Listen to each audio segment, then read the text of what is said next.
भारत में एनजीओज को मिलने वाली विदेशी फंडिंग एक बार फिर चर्चा में है। सवाल है, एफसीआरए क्या है और सरकार विदेशी चंदे को लेकर इतनी सख्ती क्यों कर रही है?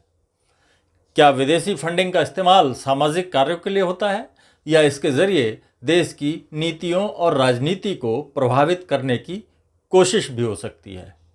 और आखिर सरकार और विपक्ष के बीच इस कानून को लेकर इतना विवाद क्यों है? आज के इस वीडियो में हम आसान भाषा में समझेंगे एफसीआरए क्या है, इसकी शुरुआत क्यों हुई, 1976 से लेकर 2010 और फिर 2020 तक इसमें क्या बदलाव हुए और विदेशी फंडिंग को लेकर सरकार की चिंता क्या है।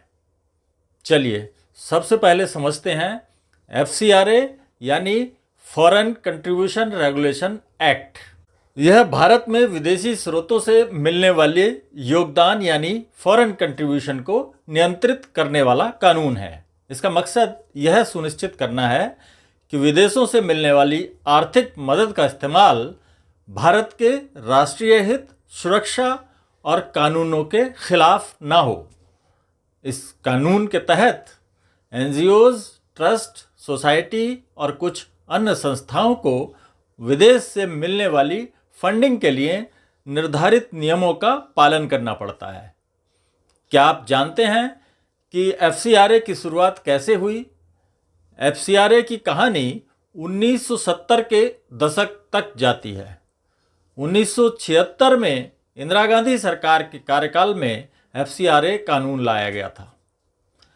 इसके पीछे मुख्य चिंता थी विदेशी फंडिंग के जरिए भारत की राजनीति और आंतरिक मामलों में बाहरी प्रभाव न बढ़े। बाद में विदेशी योगदान से जुड़े नियमों को और व्यापक बनाने के लिए एफसीआरए 2010 लागू किया गया।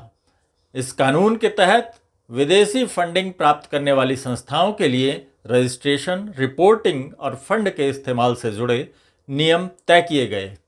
साल 2020 में एफसीआरए में महत्वपूर्ण संशोधन किए गए। इन संशोधनों के बाद विदेशी फंड प्राप्त करने वाले संगठनों के लिए नियम और सख्त किए गए। सबसे महत्वपूर्ण बदलावों में से एक था विदेशी योगदान को दूसरे संगठनों को ट्रांसफर करने पर रोक। इसके अलावा प्रशासनिक खर्च पर भी सीमा तय कर दी गई और विदेशी फंड के इस्तेमाल की निगरानी को मजबूत किया गया। सरकार का तर्क था कि इससे विदेशी फंडिंग में पारदर्शिता और जवाबदेही बढ़ेगी और फंड के दुरुपयोग पर रोक लगेगी। तो चलिए अब आपको बताते हैं कि सरकार चाहती क्या है। अब सरकार का कहना है कि विदेशी फंडिंग के मामले में पारदर्शिता बेहद ज़रूरी है। सरकार के अनुसार विदेशी धन का इस्तेमाल भारत की राष्ट्रीय सुरक्षा, संप्रभुता और सार्वजनिक हित को नुकसान पहुंचाने के लिए नहीं होना चाहिए। यही वजह है कि एफसीआरए के तहत नियमों का उल्लंघन करने वाली संस्थाओं पर कार्रवाई की जा सकती है और उनका रजिस्ट्रेशन रद्द भी किया जा सकता है। चलिए जानते हैं कि विपक्ष और एनजीओज की क्या आपत्ति है। एफसीआरए विधेयक आने की गुंजाइश है, इसका भी हम विरोध करेंगे। हमने पहले भी विरोध किया था और सरकार ने इस विधेयक को वापस ले लिया था, पर अभी सुनने को आ रहा है कि यह विधेयक वापस लाया जा सकता है। विपक्ष और कई एनजीओज का आरोप है कि एफसीआरए के नियमों का इस्तेमाल सरकार की आलोचना करने वाले संगठनों पर दबाव बनाने के लिए किया जा सकता है।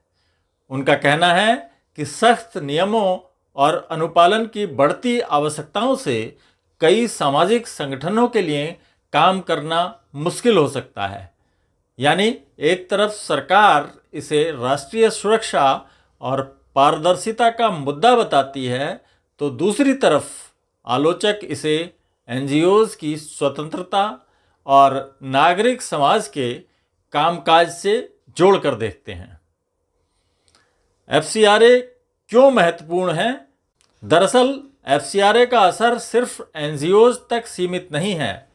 यह मुद्दा जुड़ा है विदेशी फंडिंग से यह मुद्दा जुड़ा है राष्ट्रीय सुरक्षा से, यह मुद्दा जुड़ा है एनजीओ की स्वतंत्रता से, और ये मुद्दा जुड़ा है वित्तीय पारदर्शिता से, और ये मुद्दा जुड़ा है सरकारी निगरानी से, और ये मुद्दा जुड़ा है भारत की आंतरिक नीतियों पर बाहरी प्रभाव की संभावनाओं से।